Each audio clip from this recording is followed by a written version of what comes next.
Okay. My name is Katelyn Brown. Today is Monday, April 15th, 2024.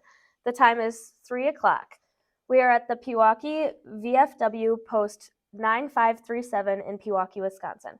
I am interviewing Dave Nevinski, who was born on July 17th, 1950 in Milwaukee, Wisconsin, and served during the Vietnam War era between 1968 and 1971.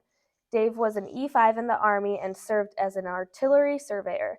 This interview is sponsored by Bell Tower Memorial. All right, my first question is, what were you doing before you enlisted in the service? Well, I was going to high school and I was actually working part-time at a grocery store. And then 2 weeks after I got out of high school, because the draft was going on, I just felt, without telling my parents, I went down to the enlist for Oh, 3 years in the Army, and everybody's kind of shocked that I did that, but I just felt like it felt kind of obligated, and truthfully, I figured, well, I get it out of the way while I'm still young. As it turns out, I just turned 21 when I got out, so it was perfect how it worked out for me. Yeah, and did you enlist partly so you wouldn't be drafted? No, again, I just felt that way. I understood too at the time you could more or less pick and choose what you wanted, but I really just I really didn't know what I wanted to do, to be honest. After high school, you're young like that. Did I want to go on to college? Did I want to find a full-time career? So again, I felt, well, I think the military is going to be good for me. It would kind of lead me in the right direction, and it certainly did. To be honest, it helps you, work with other fellows. It makes you mature. I mean, I had friends all the way from California to New York, and it still kept in touch. 50 years later, we still keep in touch. So I'm always very happy about that. That's awesome. Did any of your friends or other family members enlist in the Army during that time or get drafted or anything like that? Well, my brother-in-law, who was a little older than me, he had gotten drafted, right? He was in the Mm-hmm. service, but he was, well, maybe 5 years older than me. And then my other brother-in-law, he was in the Army Reserves. Mm-hmm. What Yeah. was it like to know someone that got drafted? Well, the thing that I noticed when I got out of the service, because again, it was kind of a rough era because of Vietnam, Mm-hmm. and some people, I felt, kind of took it the wrong way, to be honest. Mm-hmm. Um, Vietnam wasn't a popular war, and again, I Mm-hmm. just felt I was going to go in to do my service, and if I got sent to Vietnam, I figured, okay, that's where I'm supposed to be. And but again, some people were. I mean, you look back in history, some people went to Canada. I know a couple of guys that I went to high school with. They actually went to Canada to avoid the draft. Oh wow, Yeah, yeah, that's and that's crazy. but I mean, yeah, and this again for me, because I was in for 3 years, and other when you're drafted, you're only in for 2 years. But again, I really enjoyed my time, so it didn't really, that extra year was actually, I enjoyed it. I came close to actually staying in the service. But I had Yeah. promised my mom, she said, what did you do? You joined the Army? And I had to promise her, don't re-enlist. Whatever you do, don't re-enlist. So I said, okay, Mom, I'm not going to re-enlist. But Oh, I kind of, because they actually, over in Germany, when I became an E5, then my sergeant, him and I got along really well. And he suggested he wanted me to go to this other school for become an officer. But then it was like another 6-year commitment or something. So I just oh thought, yeah, no, it's time to go. yeah. All right. Where did you go to do your basic training? Well, I went to basic training at Fort Campbell, Kentucky. I believe that's for 2 months. Mm-hmm. And that again wasn't bad for me at all because, just turned 18 and I was in pretty good shape. And, we did a lot of, I think there was times, honestly, we got up at either 3 or 4 in the morning and we'd run Jeez. 5 miles just to wake up, I guess. And in those days, I mean, the drill sergeants, they didn't fool around. They were barking at you pretty good. But again, it never really bothered me because I was in good shape. You know, I enjoyed it. I mean, it was probably the best Yeah. shape of my life I was ever in. Oh, that's cool. So you would say you adapted pretty easily to Yeah, military yeah, life? everything went real. I was fortunate because there was a fella in basic training, but he's a little old. Well, there's a couple instances. One guy, he went in, he was 26, he was divorced, and way overweight, and they made him do the course again. He had to go back again. I felt sorry for him because he was kind of struggling. He was always behind us when we were doing these runs and stuff. Oh yeah. So I felt bad. And then there was another fella that actually tried to commit suicide. Oh wow. Yeah, because again, everybody's situation's different. Yeah, And but for me, again, personally, it was a good experience. that's awesome. What did a day look like for you during basic training? I know you said you got up at like 3 or 4 and ran. Right, we'd run, we'd do that for, it's either 3.5 or 5 miles, and then we'd have a breakfast, then we go out and do calisthenics, and we do a lot of marching, and then we do more calisthenics. I mean, it was a long day, and then I learned not to volunteer for anything. Because Oh. I remember, I think my uncle told me, don't volunteer, so, which I did once, and all of a sudden I'm on KP duty, which means you're kitchen police, you got to clean the Oh. pots and pans or peel potatoes or something. So I learned real quick not to volunteer for anything. But again, I enjoyed it. I really did. I didn't Awesome. mind it at all. Yeah. How long were you there for? 2 months. 2 months. All Yeah. right. So not Hmm. terribly long. No, right. And that was from basically August to September. And that was at North Carolina, Fayetteville, Yes. North Carolina. And was it what you expected, or was it different than your Well, I didn't know what expectations? to expect. Yeah. I really, when I joined the service, I really went in cold. I had no idea. You know, you watch John Wayne or something, you don't know what, it's not quite like that at all.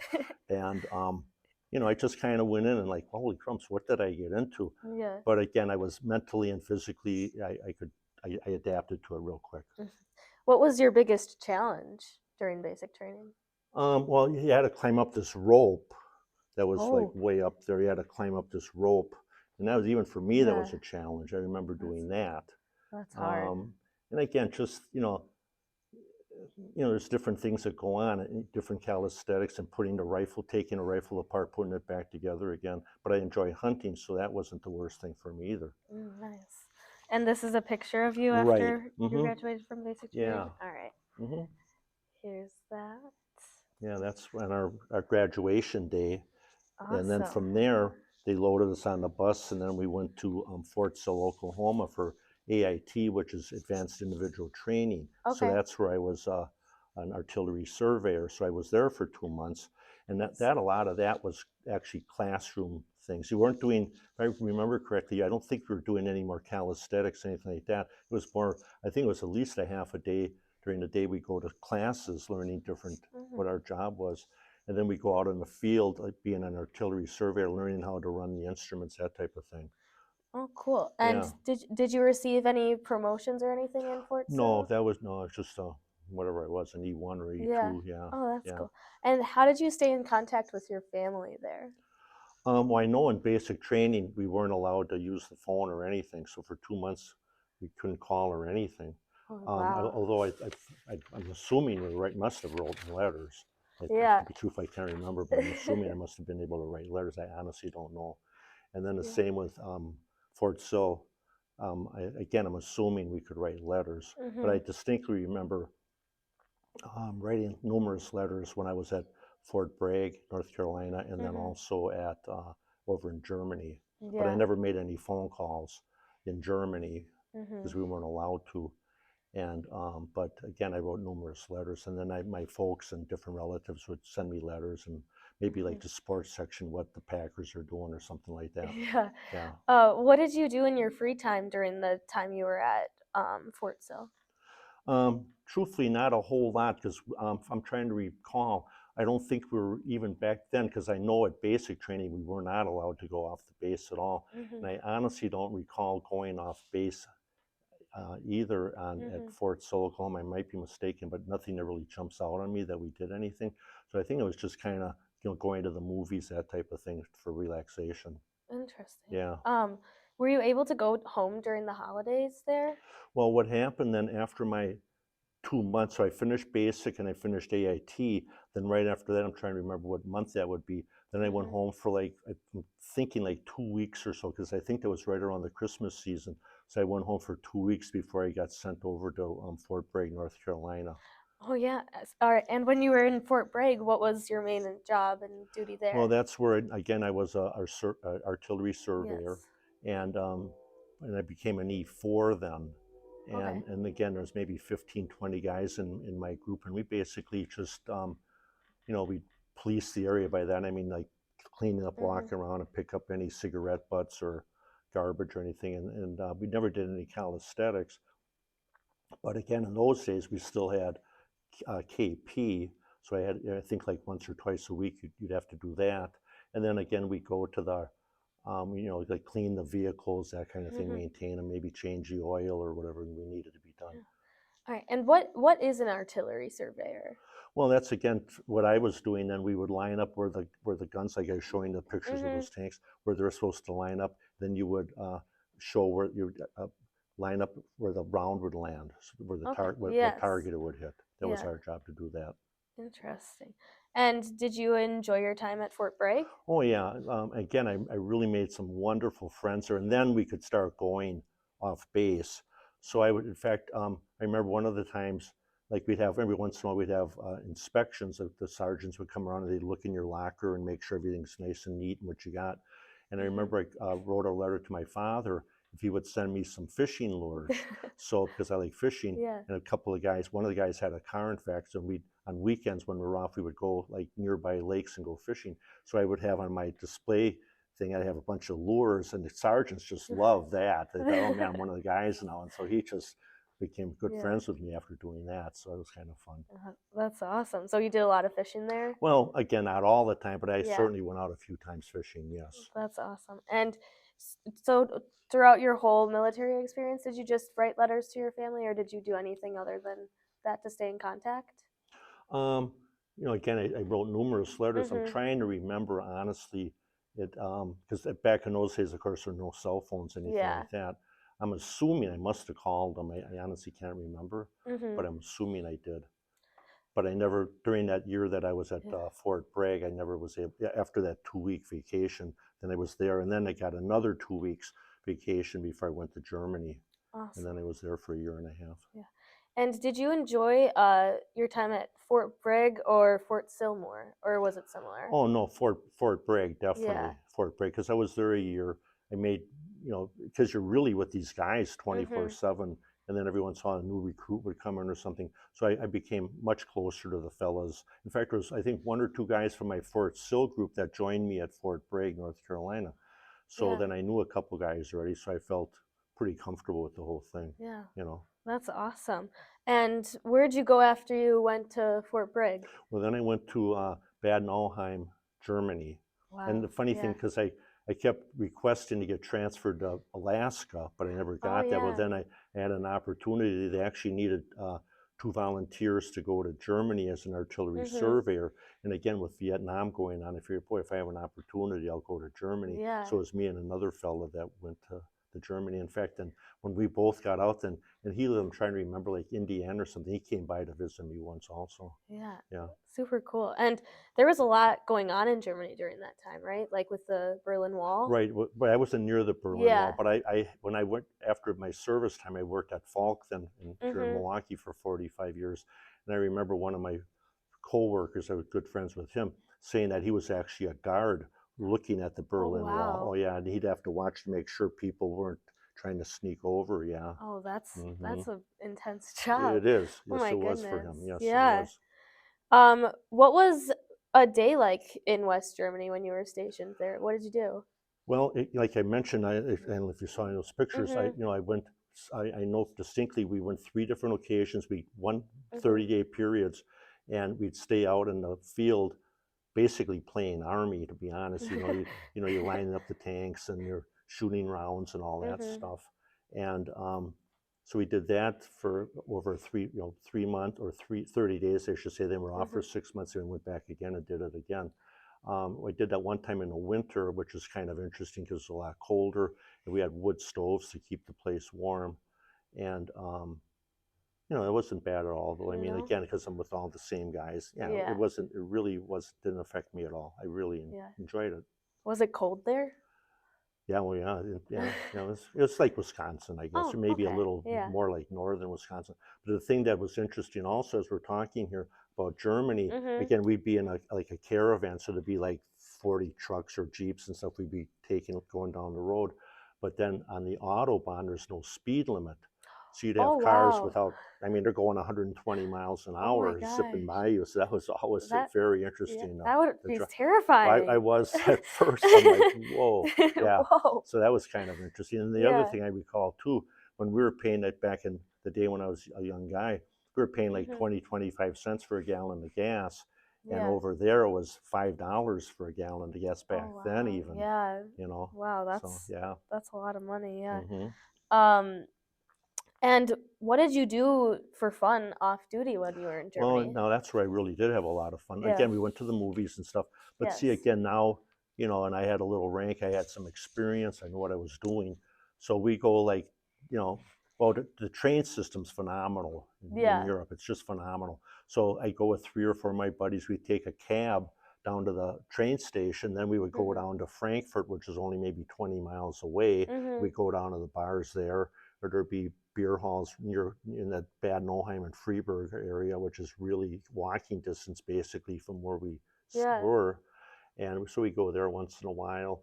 And again, like I had told you earlier, I actually Mhm. went on a skiing trip Oh one yes. time. Went to the by Salzburg, Austria, and I went to Munich also maybe 4 or 5 times. Mhm. Went to Paris. I went to London. Went to Yeah. Belgium. So I did a lot of neat Yeah. stuff that way.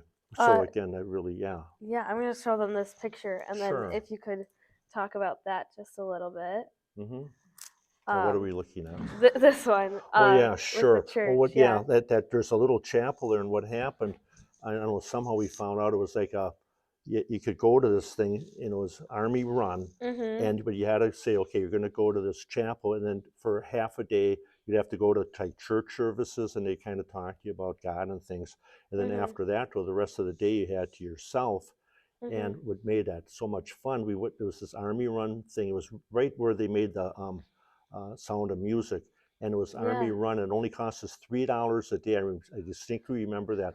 Oh They wow. would give you the poles and skis because it was Army Run. So yeah, for three Yeah. bucks a day, I'm renting the skis. The poles. I've never been on that stuff in my life, but you're 20 years old. Yeah. You have no fear of anything. So I'm going down the so-called beginner's slope, which is probably I don't know why. That's pretty. I was so happy I didn't kill myself. Let's put it that way. But my buddy who kind of gave me a rough idea what to do, well, he was actually a ski instructor from Upper Michigan, so he went Mhm. on the big boy hill, and I went on the Oh smaller yeah. one. But I still had to go up on that ski lift and stuff, Yeah. So it was exciting for me. Again, I was Yeah. so proud of myself not to kill myself, really, you know. Well, and these hills look Yeah. huge, so the beginner hill probably Well, wasn't I that mean, beginner. it was. I mean, there's a lot worse than I went Yeah. on, but still, the beginner slope. But again, when Yeah. you're young like that, and you just, hey, I can do it, and you did it, Yeah. Yeah. Yeah, that's Mhm. awesome. And then here's another picture of Mhm. you in Paris by the Eiffel Tower. Right. And this is a place where so many people want to go at some point in their lives. Mhm. Was it really cool to see that Oh, in person? absolutely, absolutely. We'll see again what happened there was one of my buddies. He's really a good friend of mine. In fact, he was the guy that developed these pictures for me. He Yeah. showed me how to do them, so I was actually learning how to develop also. And his name was Shorty Ray. We always call him Shorty. But anyway, he would he went with me on the train ride. Mhm. I'm guessing I thought it was like a 7 or 8 hour train ride. Then you had to take a ship across. I think was that going to London? We had to go across the English Channel for Oh something. It yeah. must have been London, I'm Yeah. assuming. But anyway, we went to Paris at one time, which was just Mhm. wonderful. The thing Yeah. that I remember though about France, I had a difficult time because they spoke just French, Yeah. and I remember going to a restaurant, I didn't know what we ordered and how much to pay them. So it was I Yeah. always remember that. It's the funniest It's thing to hard. remember something like that. And then, of course, another time I went to London, and I Mhm. really enjoyed that too because they speak the language and they're Mhm. super, super nice to us because I think of World War II, to be Yeah. honest with you. They Yeah. saw me, shorter haircut and all that, and I Yeah. told them I'm in the service, and oh boy, they treated me like a king. Yeah. So and so stuff like that happened. Yeah. Yeah, that's awesome. I heard that French people are kind of mean sometimes. You know what? Were It's they funny you said that. Yeah. I hate to talk like that, but it happened to me too. Yeah, I don't Yeah. know why, but right. And you hear different stories. Yeah.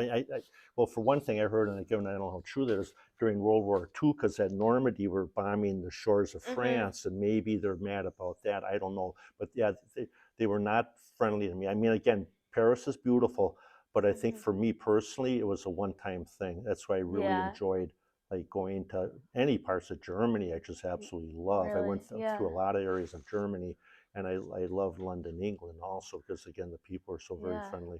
That's awesome. Is there anything you wish you did when you were there that you didn't?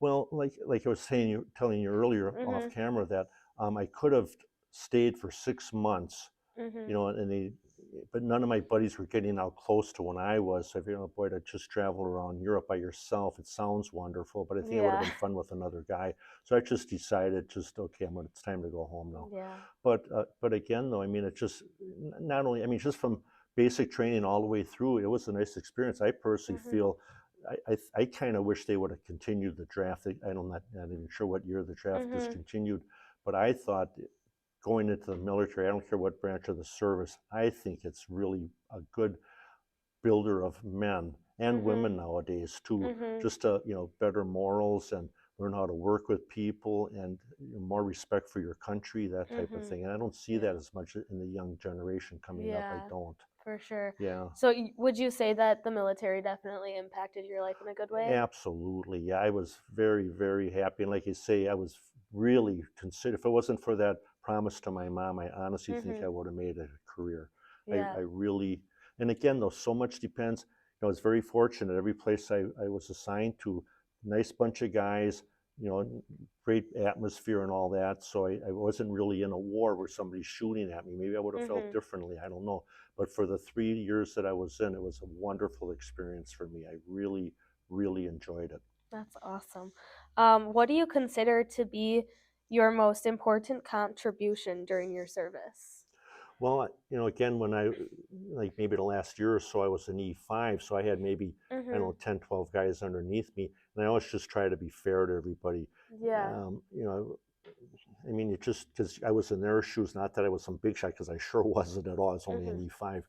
But I just felt, you know, I know, you know, if they asked me if I could help them out with any situation that they weren't quite sure of or anything, just from my experiences, Mhm. I try to help them as much as I could. That's awesome. And And again, I think that just leads to leadership because, like, after I got out of the service, I mhm. finally went to work. I worked at a factory for 45 years. And again, you know, you learn to work with guys then. And Mhm. it was a natural fit for me. Definitely. Yeah. Yeah. Was it hard? Was it nice transitioning from like the E1 to the E5, or what was that like? What was the difference? Well, it's more responsibility. Yeah. And what happened was the E1, well, the E1, that's when you first come in, then they give you promotions. They see you're kind of behaving yourself, I Mhm. guess, and doing a good job. So you get like E2 and E3. And then the E4, the sergeant, if I remember correctly, he had to recommend you for that. Mhm. And then that E5 position, I had to go in front of a board. And there Oh was like, wow. oh yeah, that was kind of interesting. It was like Yeah. maybe 7 or 8 sergeants and some officers asking me different questions, and I had to get a super short haircut, and I Yeah. was like, you know, studying like for a month on this thing, and you know, they would ask me just different things about everything Yeah. in general, you know, and past that, and then that's how I Mhm. got promoted. That must have been nerve-wracking It going in was, front of the it was, get that board. it Yeah, kind I of was, bet. yeah. Oh my goodness. Um, so when you finished your time in Germany, did you really consider reenlisting, or did you just want to be done Well, because of what no, your mom again, said? Yeah. I distinctly remember walking down the hallway, and I had maybe 2 or 3 weeks left in the service, and my sergeant, the Sergeant Cracknell, who I just really got along with, Mhm. and he took me to the side, walking up and down the aisle in the barracks. He said, "Boy, Dave, I'd really like you, you know, if you'd be interested in Mhm. becoming an officer, I think you'd do a good job." Yeah. And I said, "You know, I really considered it. I did." And then he said, "Well, it's for 6 years." Mhm. And I thought they offered me like $6,000 or something to re-enlist, which Yeah. was a lot of money back then. Yeah. And I kept going back to that promise I gave my mom, you know. Mhm. So I didn't Yeah. do it. And you know, sometimes I regret it. And you don't know what the Yeah. future holds. You don't, you Yeah. know. Yeah. Yeah. But you regret it sometimes, or Oh yeah, I mean, no? I look back and think, boy, you wonder how my life would have been. And the kind of neat thing, Mhm. I believe you can put 20 years and you get a pension. If you put 30 Yeah. years, I think you get I'm not sure, but I think you get like a full pension. I'm not positive, Oh but wow. so you know, and at the time, at that time, I was like, I wasn't quite 21 yet, so it'd be 20, or I'd be, if I would put in 30 years, I'd be only 50 and having a nice pension coming in, Yeah. you know. Yeah, for sure. Um, where did you go after you were discharged?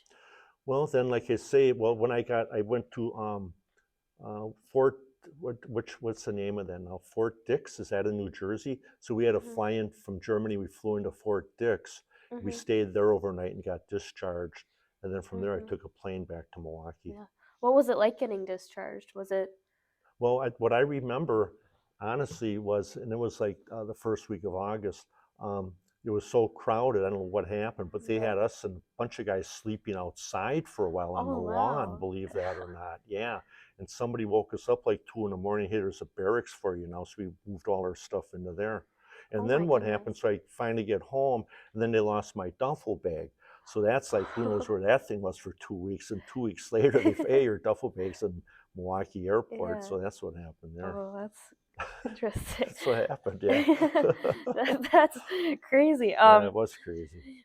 Was it difficult transitioning back to like Well, a typical well, you know what, lifestyle? the Sorry. funny, and then my mom and dad even brought that up, was, and this sounds really weird, but the weirdest thing for me when I first got home, I know this is going to sound stupid, was just having a single bathroom. It really did. It was so weird Yeah. to just go into a bathroom by myself, because for 3 years I'm sharing a latrine with 20 other guys. It's just how it Yeah. is, Yeah. and so I was like, I felt funny, you know. Yeah, for sure. I know it sounds weird, but yeah, and then to have my own bedroom and stuff was kind of nice, Yeah, because for again, sure. you're in bunk beds and all that stuff through the Yeah. years, and again, that didn't bother me at all. Did it feel like a like more freedom to do whatever you wanted to do when you got back, or? Well, yeah, in fact, what happened then, I was home for maybe a month, and I had saved some money up when I was in the service, and I ended up buying a brand new Dodge Charger for Oh, $3,200. Yeah, wow. yep. And I kept that for 11 years. It was a red Charger. And boy, oh Wow. boy, I should have kept that darn thing. So that was like a bag magnet. I'm not kidding you. That's the truth. So here I am. So when I met my wife to be, and here I Yeah. drive in with this red Charger, and I just got back when I was on vacation with one of my buddies who went to Las Vegas, and a Mhm. week earlier I was in Las Vegas, and telling my wife, yeah, here I am, and she said, who is this guy, red Charger, and Vegas, that's way out of her league. But she kind of calmed me down through the years, I guess. So here I am. That's so funny. Did you use a lot of the skills you got from like your military experience when you started working? Well, that's a great question. See, again, right? Because at Falk, Mhm. there's, well, at the time there's probably 3 to 4 thousand guys. So Yeah. you're working with a different crew, because I took a gear kitting apprenticeship there. So then you're working with all different kind of guys. That was a 4 year apprenticeship I took. So every 2 or 3 weeks I work with a different guy, learn a new set of machines or different skills. And I think that helped me, again, being in the service, working with guys and just hands on and that type of stuff. Yeah, So for that sure. really followed up for me. It did. Yeah. Hmm. Um, Besides the bathroom and the bedrooms and stuff like that, what was the biggest difference like in when being in public between like military life and civilian life?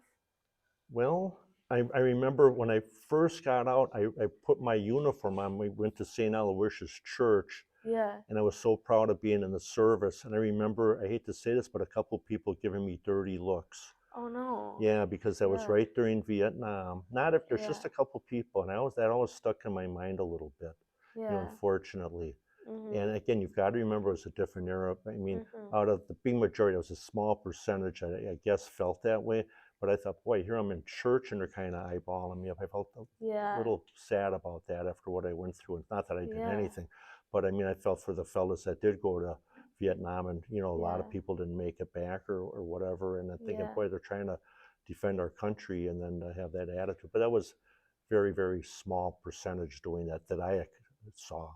But it did Mhm. happen to me a couple of times. Yeah, Yeah, that's hard. it was a little bit. Yeah. What are the biggest life lessons you learned from the military service? Well, again, like I've been saying, just kind of working with people in general, Yeah. and trying to be respectful of, I don't care if you're black, white, or purple, or red. I mean, if Yeah. yeah, I could care less if you're black or white. If you're a good person, I'm going to be good to you, and I learned that right away in the service. A lot of my best friends were black guys from New York or Chicago or whatever, and we got along great. Mhm. And I think you Yeah. see that even like you watch sports or something, all these athletes, a lot of them are, mixed races, and they all get along fine. I wish society was much more like that, really. I think Yeah. it's a good growing up lesson for all of us to learn in the service. I think that really stuck with me forever. Yeah, for sure. And where where are you now? Has everything been going well ever since you got out? Well, like I say, I met my wife with my Dodge Charger, and we're celebrating our 50th wedding anniversary this December. So I guess the Congratulations. car worked. The car The worked. car did it, you know? Yeah. So I fooled That's her on that awesome. one. And yeah, it'll be 50 years for us. We have four Yeah, children, and our 10th grandchild's on the way. We live that's here in awesome. Pewaukee. Yeah. We have a second home in Diamond Head, Mississippi. Mhm. And because we like gambling, we do that kind of stuff. And I enjoy my fishing. I've got land in Canada. I go hunting up there. So that's Yeah, kind of what's happened for me. Yeah, that's everything's been awesome. pretty. I've been very fortunate. I really have been. Yeah. And what would you say to someone who's considering going into the military but is not super sure? I would highly recommend it. But that's my feeling. You know, Mhm. maybe the next guy would say no. For me personally, like I said earlier, Mhm. I think that was a big mistake getting rid of the draft. I think it's so good for people to go into the service. I really Yeah. do. I think it's a growing experience, how to a maturing experience, how to work with people, and that's I firmly believe. Like my one grandson now, he right after high school, he went into the Navy Reserve, and in Mhm. fact we went to San Antonio, Texas, for his graduation Mhm. ceremony. So now he's back in Pewaukee. He's going to UWM, Mhm. and he goes, I believe it's once a month to Madison for whatever they do, and then he goes once. I'm not sure how that works. I think it's twice, 2 weeks out of the year. I'm not even sure how they do that now, but he goes to New York, state of New York, to do Yeah. whatever. So yeah, Yeah. That's and he awesome. really seemed to like it also. That's awesome. He Yeah. really enjoyed it. And he came up to me for advice. Do you think I should do this, Grandpa? And I said, yeah, I think Yeah. you should. Yeah, for sure. Is there anything else you want to add to anything Well, it's or just been a pleasure talking to you. You're just a Yes. wonderful person. Oh, And thank are you. you considering going into the service? Um, not at the moment, but Okay, I'm definitely open sure. to Yeah, seeing where life takes sure. me for No, right, sure. right, right. Yeah, Yeah. and like you say, for me, I mean, it's been a long time ago. I can't remember most of the stuff anymore. Mhm. But again, what I do recall is a lot of good times and Yeah. bad times. I mean, that's the thing though. You're with your buddies, and maybe you might be in some tent that's 20 below or something, or it's raining like cats and dogs. But you tough it out and you do it. Yeah, And for that's sure. how it makes a. I think it makes a person tougher and appreciate things in life when you have it. Those Yeah, things that you don't have back in the service. You really appreciate the things that you do have. definitely. All right. In closing, this has been an interview of Dave Nevinski regarding his service during the Vietnam War era. My name is Katelyn Brown. The time is 3:36. Thank you for agreeing to do this interview, and most importantly, thank you for your Well, thank you. service. You've been a pleasure to Thank talk to. you. Thank you so much, Yeah. Miss.